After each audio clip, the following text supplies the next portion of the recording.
Bien. Alors, si vous m'y autorisez, j'enlève le masque pour parler. Monsieur le Premier ministre, Madame la ministre de l'Enseignement supérieur, de la Recherche et de l'Innovation, cher Frédéric, chers collègues, chers amis, c'est un très grand honneur, Monsieur le Premier ministre, de recevoir le chef du gouvernement pour notre dernière réunion plénière de l'année.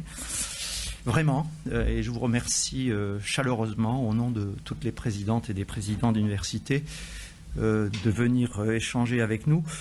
Et nous en sommes d'autant plus honorés que, vous le savez peut-être, la CPU fête ses 50 ans. Voilà. Alors, c'est un de vos prédécesseurs, c'est Jacques Chaban-Delmas, qui avait signé... Bordeaux a toujours une histoire avec les premiers ministres, vous savez, donc, mais c'est lui qui avait signé le décret de création en 71. Alors évidemment, 50 ans, ça peut paraître long, mais quand on prend l'histoire des universités ou même le temps de la recherche, qui est toujours très long, c'est une forme de jeunesse. Pour vous dire qu'aujourd'hui, malgré tout, notre préoccupation première reste celle de la pandémie. Nous en discutions en aparté. Et merci à nouveau, Monsieur le Premier ministre, pour les échanges que nous avons eus ensemble à Matignon, au plus fort de la crise. Vous le savez, maintenant, depuis bientôt 2 ans, nous continuons de veiller, comme nous l'avons fait pendant les confinements successifs, à la continuité pédagogique, le bon déroulement des examens, la réussite des étudiants. Et je souhaite saisir l'opportunité pour rendre hommage aux équipes, alors bien sûr aux présidentes et aux présidents qui se sont trouvés en première ligne, mais aussi à tout l'ensemble de nos équipes qui se sont adaptées dans l'urgence et qui font, je crois, un travail assez remarquable, des enseignants, les enseignants-chercheurs, le personnel administratif et technique, le personnel des bibliothèques.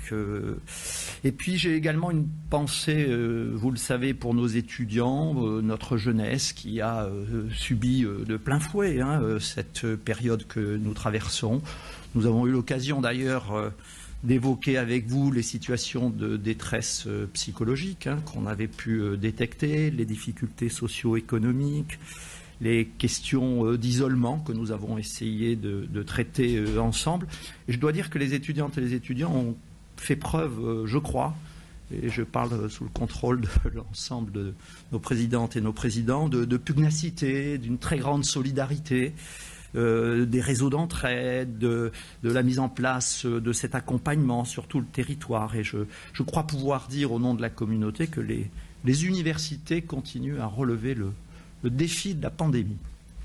Alors au-delà de ces questions très pratiques, de cette question d'urgence du Covid, eh bien, ceci nous invite à prendre acte de l'importance, Monsieur le Premier ministre, de la recherche, de la formation et de la recherche pour comprendre les crises et puis prendre la mesure de nos interdépendances qui sont souvent mondiales.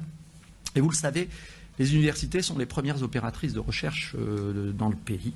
Elles le font avec les organismes. Et malgré une bonne image de l'université auprès de la population, eh bien l'impact de la science sur la qualité de vie de nos concitoyens, sur leur santé, mais reste sous-estimé. La CPU voudrait saluer votre soutien à travers les investissements d'avenir dont vous parlerez, en présence de M. Guillaume Boudy et de Mme la ministre, et notamment les projets d'excellence sous toutes ses formes dont on a eu récemment les lauréats et qui permettent, je crois, à nos établissements de mettre en œuvre des stratégies propres, ainsi que le plan de relance, peut-être que nous aurons l'occasion d'en reparler, le plan de relance énergétique des bâtiments pour lesquels nous nous sommes toutes et tous mobilisés pour que les projets soient réalisés dans le temps voulu par ce qu'est un plan de relance sur le plan économique. Et puis la CPU, c'est aussi porter la voix des universités dans le débat public auprès des acteurs économiques, sociaux, culturels et médiatiques. Et évidemment, nous pensons que l'université doit occuper une place qui devrait être pleinement la sienne dans notre pays en faisant progressivement évoluer son rôle, par son ouverture, par sa capacité d'anticipation vis-à-vis de ces transitions nouvelles que nous allons connaître, dont elle doit assumer aussi ses engagements, ses responsabilités vis-à-vis de la société, des générations futures. Et tout ça signifie de poursuivre notre implication au niveau des écosystèmes locaux, au niveau du territoire. L'impact des universités sur les territoires peut être désormais objectivé, mesuré. Je pense en particulier au transfert de recherche innovants, à fort potentiel économique, aussi à l'adaptation continue de nos formations, qu'il s'agisse des premières années jusqu'à la licence et au doctorat en formation initiale ou continue.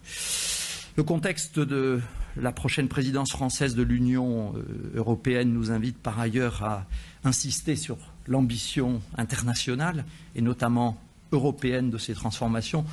Vous le savez que les universités françaises se sont fortement impliquées dans les alliances européennes.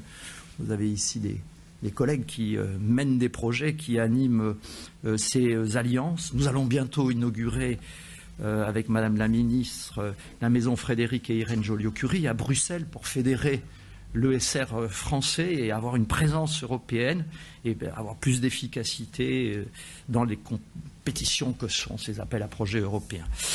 Et du local à l'international, Monsieur le Premier ministre, je voudrais vous dire et vous assurer que nous serons là, que vous pouvez vous appuyer sur nos universités, sur vos universités, qui sont, disait Madame de Montchanin lorsqu'elle était venue à la CPU, pleinement incluses dans l'action publique. Et je terminerai en disant que nos membres sont convaincus qu'il faut pour cela une science libre, un accès aux connaissances qui sont des éléments essentiels et non négociables de la démocratie.